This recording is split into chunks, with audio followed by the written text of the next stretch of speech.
జగిత్యాల జనగర్జన సభతో గుంపు మేస్త్రి సర్కారుకు గుండెల్లో గుబులు రేపుతుంది. జగిత్యాలకు తెలంగాణ తొలి సీఎం కేసీఆర్ రాకతో తెలంగాణ అంతటా ఉద్యమ జోష్ నెలకొంది. అయితే కేసీఆర్ సభ సక్సెస్ తో తమ డొల్లతనం బయటపడుతుందని సర్కారు బెంబేలెత్తుతుంది. దీనిపై పూర్తి అప్డేట్ మా ప్రతినిధి లివిల్ అందిస్తారు. లివిల్ చెప్పండి, ఏదైతే కేసీఆర్ సభకు సంబంధించి ఆ కాంగ్రెస్ సర్కారు కావచ్చు, రేవంత్ రెడ్డికి సంబంధించి కూడా కాస్త వాళ్ళు ఏదైతే జలస్ ఫీల్ అవుతున్నట్టుగా కాస్త ఆందోళన చెందుతున్నట్టుగా ఒకటి కనిపిస్తూ ఉంది. దీనికి సంబంధించి అక్కడ డీటెయిల్స్ చెప్పండి, పూర్తి డీటెయిల్స్. ఇవాళ రాష్ట్రంలో రైతులకు సంబంధించి ప్రధానంగా వరిధాన్యం చేతికొచ్చే టైం ఇది.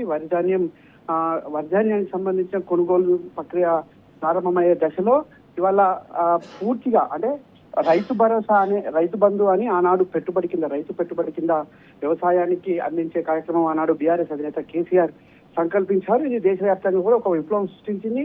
రైతాంగానికి పెట్టుబడి కింద పెట్టాల్సిన రైతు అప్పుల పాలు కాకుండా రైతాంగానికి ఒక భరోసా లభించింది. రైతు ఒక అప్పుల ఊబిలో నుంచి తేరుకునే పరిస్థితి కనిపించింది. ఈ నేపథ్యంలో రైతు భరోసా దేశవ్యాప్తంగా ఒక ప్రాచుర్యం పొందింది.